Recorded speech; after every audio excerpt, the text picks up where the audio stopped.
This just might be the damnedest development I've seen all season in the National Basketball Association. Obviously, I watch every Laker game because LeBron is still the face of the league and he's still playing at a supremely high level in year 22 at age 40, such a high level that over a 25-game stretch, J.J. Redick, his head coach, his new head coach, was making the case that LeBron was playing first-team all-defense, first-team all-defense kind of defense over a 25-game stretch before he pulled something. I don't know what it was. I think he just needed a rest. I thought it was really smart of the Lakers just to shut him down for a while, just stop him, save him from himself, so he could come back full force down the stretch of the last 12, 13 games, and here they would go. I love to watch this team play because I love to watch the combined genius, two of the greatest passers ever as passing partners, taking basketball to a level we've never seen two players, a dynamic duo, take it to on offense. But obviously, if you combine that with LeBron playing first team all defense, you got something. You got at least a threat to my Oklahoma City Thunder, who are just laying waste to the West right now. That they're just demolishing the NBA Western Conference as we speak. 13 and a half games up going into tonight. But I thought, boy, the Lakers played them well last year. This Oklahoma City team is very, very different this year. But I thought, there are two games coming up. I'm about to get to those two games at Oklahoma City that could be fire tests for both teams. And I thought, the Lakers are starting to look legit on both ends of the court until Saturday night. I'm sitting with my wife, Ernestine, and I'm watching the Bulls at the Lakers. The Bulls came in 30-40. Sure, they've got talent, just like Orlando has talent. But come on, 30-40? And they demolished the Lakers at the crypt. It looked like a crypt on Saturday night. I'm looking at these numbers. The Bulls made 19 threes, 19 of 41, almost 50% from three, and scored 146 points on first-team all-defense LeBron as he comes back. He's back fresh. And what happened to the Laker defense? I don't know. Wherever LeBron took off for vacation, he left it there. I don't know. I was just shell-shocked. I was dumbfounded on Saturday night. They gave up 146 at home. That's a bad sign. I know you say, well, it's just one game. It's the NBA. It can be an aberration. Let it go. They'll snap out of it. So they go down to Orlando tonight, and they play a team that is the worst scoring team in all of basketball. The worst. A terrible three-point shooting team. But a team that had beaten them in LA early in the year. What was it? 119 to 118. Franz Wagner just took over at the end of the game. 119 to 118. And I'm thinking, LeBron's going to say, I'm going to get even for this. We're not this time. No, sorry.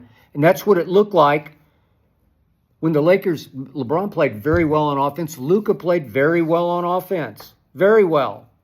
I got no quibbles. I got nothing on them. They both played extremely well on offense, very efficient. You would think, although they wound up with only 106 points, but here was the point. Second quarter, they go up 9 with 3 minutes left in the half. They go up 9, and I'm thinking, blowout. They got them right where they want them. Step on the throat. This is going to be 15-point game at halftime. It was a 2-point game at halftime because LeBron and company took foot off gas, foot off throat. And here came the Magic in the third quarter. The Magic outscored the Lakers 34-15 in the third quarter. That's not championship stuff. That's not championship metal. That's not championship caliber. That's no threat to Oklahoma City. Oklahoma City never does that. They just don't do that. 34-15. They just shut it down. And then they made a little run in the fourth quarter, and they did cut it down from, whatever it was, 17 down to 7, I believe it was. And then Franz Wagner said, nope, I got this. Kaboom, kaboom. And would you believe the poor shooting Magic was Magic from 3 tonight? Would you believe that the Magic shot 15 of 38 from 3? So again, Bulls 19 of 41, Magic 15 of 38. And I'm watching the Lakers saying, can't you even just get a hand up? How about just a hand in the face? Come on, man. I mean, play a little bit of defense, because starting late in the second quarter, they played no defense, no three-point defense. You want that shot? Go ahead, be my guest. We got to save our legs, because we got a game Wednesday at Indy, and then we got a game at Memphis, and then we got some tough games down the stretch. We got to save ourselves against these lowly, poor shooting Magic. Come on, are you serious?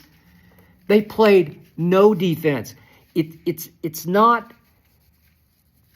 sending a signal that this team is ready to make any kind of a statement or push. And all of a sudden, I sit back at the end of the game and I say, I don't know, that looked like a play-in team, not a playoff team. And I start looking at the standings after that loss. That's a third straight loss for the Lakers. And all of a sudden, they're tied with Memphis. Again, they have to play at Memphis on Saturday night. Good luck there. They're tied for fourth now in the West with Memphis. They're 2 games ahead of Golden State in 6th. And they're only 3 games ahead of the Clippers and Minnesota, who are tied for 7th, which would be the first game, first slot in the play-in. Well, this ain't over. You got 1, 2, 3, 4, 5, 6, 7, 8, 9, 10, 11. You got 11 games left. A lot could go wrong in 11 games. You say, I'm doomsaying, crying wolf when I don't need to cry. I'm just telling you, those last 2 games playing 0 defense, especially 3-point defense, are really bad signs as April approaches. We're almost to April. What happened to LeBron, the first team all defense playing anchor? That's what JJ said. He's the anchor of our defense. Well, this anchor went to the bottom of the lake in Orlando, Disney World. My God.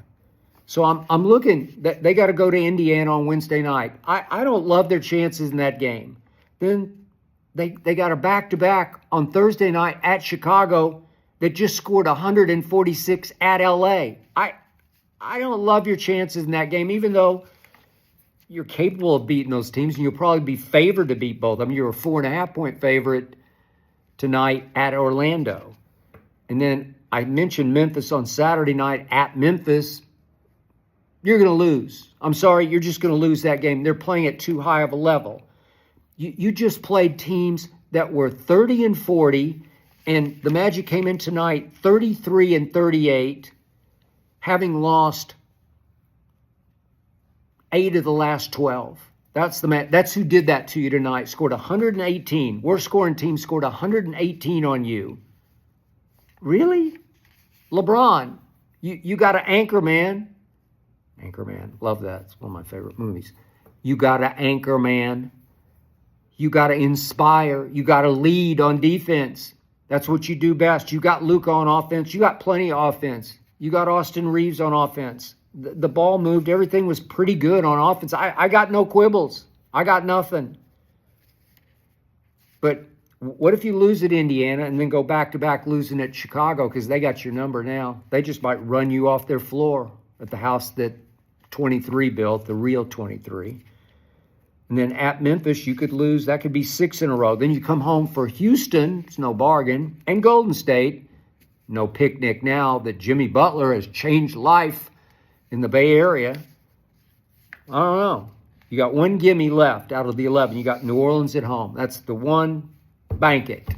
As in Bankero, who banked you tonight.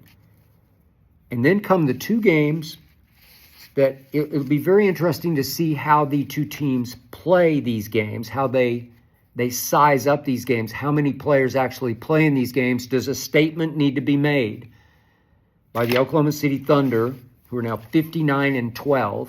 Do they need to make a statement against the Lakers, who did win, I remember one game, it's like Christmas Eve last season. I think it was last Christmas, not this one, but the year before. I recall LeBron and company winning. That was obviously without Luka at Oklahoma City. Well, Oklahoma City want to make statements in those two games because it's back-to-back in Oklahoma City, not back-to-back nights, but back-to-back games, because it's Sunday, April 6th is at OKC, and then Tuesday, April 8th is at OKC. Well, LeBron, are you saving your legs for those two? Is that the statement you want to make in those two games? Maybe so. Then you go at AD, as in at Anthony Davis, who is now, I don't know how long he'll stay back, but he's back. They're getting healthier. There's going to be a lot of pride on the line in that game at Dallas for Luka's return to Dallas. That's on April 9th. That could be a barn burner. I don't love your chances in that game. Then you got Houston again for a second time at home. Obviously, they've been playing at a supremely high level. What did they won? 9 in a row. And then you finish at Portland, which again is no bargain. Could you go on a long bad streak here where you've lost 3 in a row, maybe you lose 3, maybe you lose one of these 2 home games, maybe you split in Oklahoma City, maybe you lose at AD, maybe you lose one of the Houston games, maybe you lose at Portland because nobody's going to play. I don't know. I could see where you close with a big old thud and all the new urgency, all the new euphoria of Luka and LeBron would be drained. It would be gone right before your very eyes. Poof, because the truth is, as fun to watch, you are the show of shows now in the NBA on offense. Your backbone of your streak once Luka joined you was built on defense. He was on his best behavior trying to play some defense. He played none tonight, trust me. LeBron played none tonight, especially guarding the 3. It's just like, shoot it. I don't know, maybe they're reading the scouting report saying they can't make them. They made 15 out of 38. Wow. Unbelievable. I think Franz Wagner is a star. He had 30 tonight. Banchero had 27. Anthony Black came off the bench, had 17. They were getting everything they wanted whenever they wanted it. 118-106. A very bad sign for LeBron and company.